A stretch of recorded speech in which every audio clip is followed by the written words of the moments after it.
Yes, welcome back to the Sports Show. Hey, mate, we've nearly got to wrap it up, but I want to get across a couple of quick ones that have been happening. Sometimes there's been a lot of criticism over the years of coaches and the way they've handled themselves in press conferences. Yeah. Clarko's last game with Hawthorn, Damien Hardwick set up for the press conference. He starts talking. Clarko comes in and joins him. Obviously, they've got a good friendship. Yeah. Do you reckon that was a terrific moment? I thought it was fantastic. Mate. I was riveted I by the whole thing. Watching it, you know, they arms around each other, having a laugh, having a joke. But we don't often get to see the personal side of the coaches because of the pressure that's on them. Yeah. And I thought it was just terrific for people to get a chance to see two coaches that bang heads against each other, but then it's funny. I'm glad you brought that up, mate, because there was a guy at the golf club who said to me, totally unprofessional. Oh. Now, I thought, hang on a minute, you know. Whiz. I don't think there'd be a person that wouldn't have gone, oh, look at this. Yeah. That's brilliant. On the other way, 100%. Well, exactly right. Yep. Because you're right. You don't get to see that side of these guys all that much. So good on them both. All right, Eddie Betts, Sean Burgoyne retiring, both been terrific players over the journey. Yeah. You've got your coach's hat on now. You can only pick one of them. At their best, you can pick either one, not retirement. At their best, you're forming a new team down in Tasmania. Who's your pick, Eddie or Sean? Sean. Oh, yeah. I think because of his all-round game. Yep. I think Eddie's a pigeonholed forward pocket, goal sneak, where Burgoyne can play back, midfield, forward. No problem. In his day, his day, one of the best midfielders. His relationship with Brendan Lade. Oh, it was pretty special. Lady used to give it to him lace in, lace out too. So I think we forget that. But I think the other thing is that we saw Sean over the journey play midfield, play back pocket, play forward. He could play full forward. Wherever the coach wanted him. He could do it. And it was normally a game turner when he needed to be. Very good point. So I agree with that. Yeah. Scotty Pendlebury, I think he's going to stay with Collingwood, mate. Just quickly, he came out though and said he wants a 2-year contract and then into coaching. Yeah.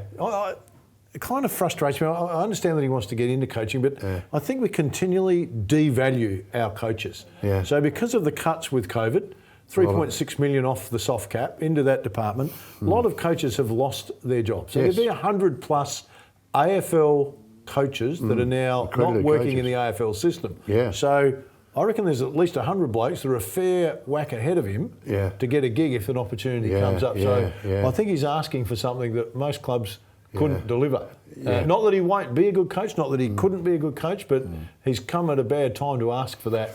I think if he did it at Collingwood, if he stayed and they gave him 2 more years, then into coaching.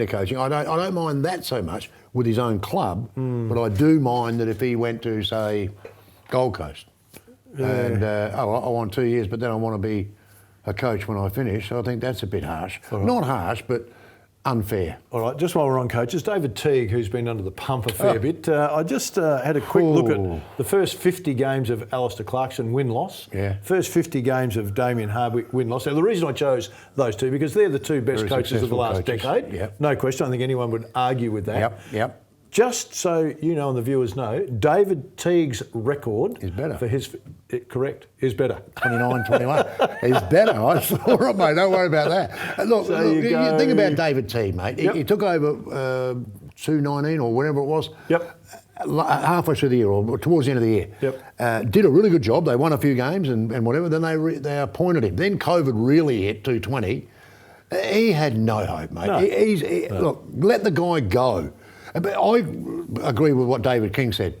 He should not have turned up for work yesterday. Shouldn't have gone to work, or Monday. He should not have gone to work. Until he knew what was happening. Well, mate, exactly. Well, I think it shows he's got to prepare for next year. I think it shows the class of the guy. But what am I going to do? I'm going to go in there, I want to prepare for next year. Now I've got to look at, I want to talk to Phil Smythe, I want to talk to this player, I want to talk to... Am I doing this for a reason? No. Tell me where I am. Tell me what I'm doing. Well, then you have your exit meetings. So is he having the exit meetings with the players that he won't be coaching next year? So it is a tough one. I agree with that. I think they need to just sit back, catch their breath, and go, okay. Because if he's going, then the people that appointed him into the job and the people that are supposed to be supporting him should walk out the door with him. Is it the same guy? We should do some homework on that. Because I just remember reading somewhere where this current president of Carlton has overseen about 4 or 5 sackings.